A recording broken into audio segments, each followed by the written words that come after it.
Oh, so you like anime? No? No? These? No? No? Shit. Hey y'all, welcome back to my channel. It's your girl, Kara, aka Lady McBamf, and today I have a top 10 list of my favorite anime. So as you guys know, I have seen, well maybe you don't know, I've seen like 250 anime, 200 and 300, I don't know. I'll link my anime list channel down below so you can see the numbers for yourself. But I've been watching a shit ton of anime, and I thought it would be really fun just to tell you guys which ones I think are the creme de la creme of anime for whatever reason. So I'll just start with number one. There are no particular order. Yada yada yada, let's get started. Number one, Naruto and Naruto Shippuden.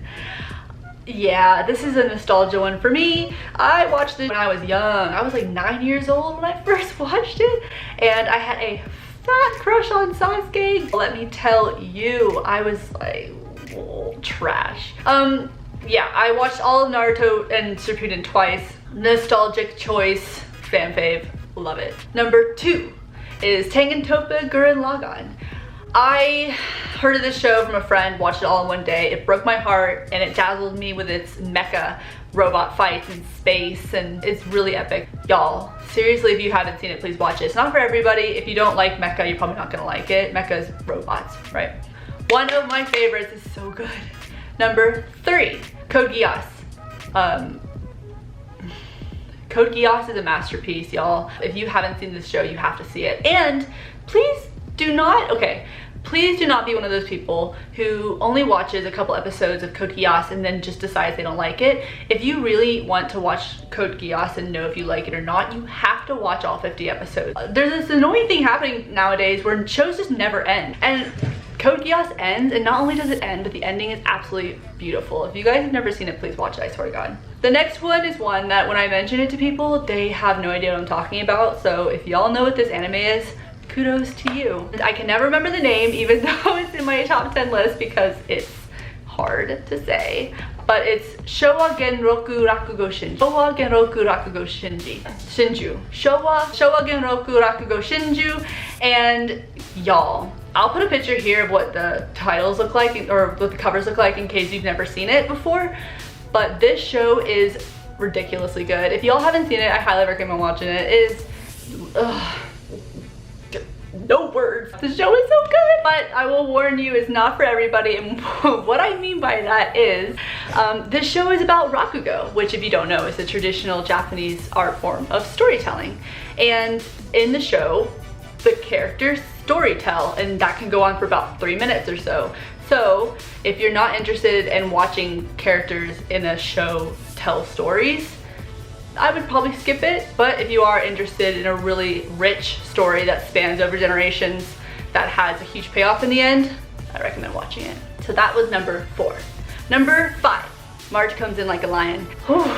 Y'all, I watched this show at a monumental damn time in my life. I was working for Disney. I was super depressed, dark time in my life, and I decided to watch March Comes In Like a Lion because why not? And the main character is also hella depressed in the beginning of the show. It's basically about him playing shogi, which if you guys don't know is Japanese chess. I even learned how to play shogi after I watched this show. It's so embarrassing to say. So that's a lot.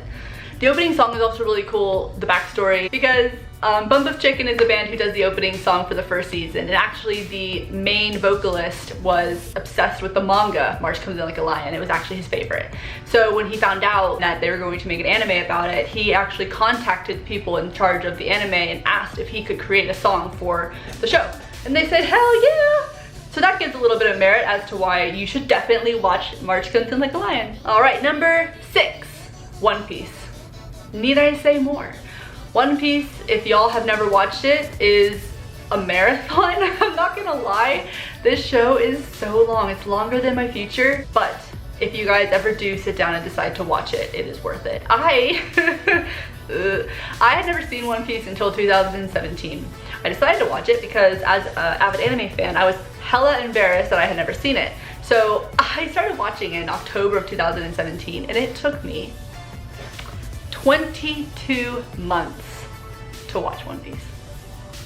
Yeah, that's a long ass time, but I'm finally caught up. Praise Jesus, I'm finally caught up in One Piece. It was highly worth it. That show is a masterpiece. I cannot wait to see how it ends. I cannot wait.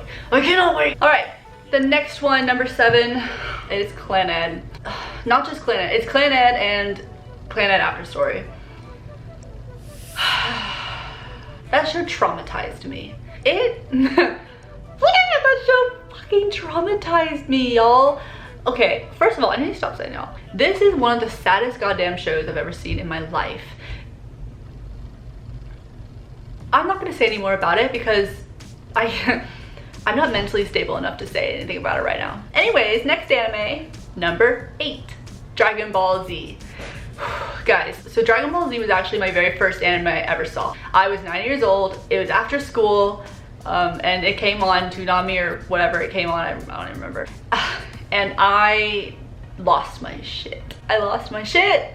I watched Android Saga, Cell Saga, whatever, and I was in love. I thought it was so cool. That was actually the first shonen I ever saw, duh, because it was the first anime I ever saw. But now if you guys, now if you guys know me, you'll know that I am a shonen bitch. Shonen is my favorite genre of anime. If you don't know what shonen means, it's action. It's like action adventure, you know. Yeah, Dragon Ball Z. My favorite character when I was a kid was Android 17. Wait.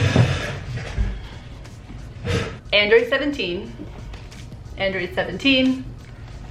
Android 17. Android 17. I have more, but that's all I could grab in my arm span.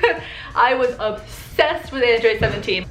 It was personal what happened to him. So yeah, Dragon Ball Z, just like many other people, I was obsessed. I don't have to go into a detail. It's very popular, so let's go. Well, let's move on, shall we? The next one is going to be no surprise as well if you're a 90s kid who grew up with anime, but it is Fullmetal Alchemist Brotherhood. That first like couple episodes, y'all, traumatized me. I was young when I first saw that and I was like, what? And then the whole rest of the anime you're trying to say, you know if you've seen. I don't want to tell you the plot because I don't want y'all to know in case you haven't seen it.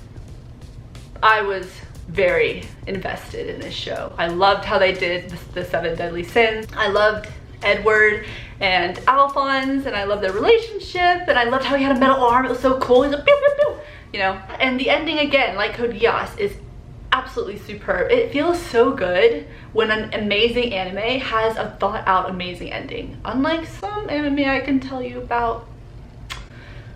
Let's move on. Number 10, Attack on Titan. Oh, shocking, wow, I can't believe you like Attack on Titan, blah, blah, blah. Yeah. I'm one of those people where I did not get on that bandwagon and start hating on Attack on Titan just because everyone else and their mother was hating on Attack on Titan. That shit is lit, and I still think it's lit. The first episode completely annihilated me, and I had to watch the rest. The soundtrack is so good, the character development, the plot twists are so good, the animation is so good. Girl, I could go on and on and on about how good this damn show is, but the reason why you should watch it is not just because it's good, it's because it's flippin' relevant as well. The new season's coming out. I think it's gonna break the internet. I genuinely think that the new season of Attack on Titan is gonna break the internet. Yeah. So good. And that is my top 10 favorite anime. But I'm gonna have a couple honorable mentions just because, that's how I do. Honorable mention number 1, Kids on the Slope. The next one is a more recent one. It's Run with the Wind. And the last honorable mention, I cannot stop this video without mentioning it, is 7 Deadly Sins. You guys should watch it, it's on Netflix. Alright, so that's it. That is my top 10 favorite anime. I hope you guys enjoyed it. If you have any recommendations, let me know in the comments. Again, I just linked my anime list account, so if you guys wanted to kind of sift through all the anime I've seen, you can do that below. Yeah, and then stay tuned for more videos that are coming out soon. Thanks for watching. Bye! How did you know?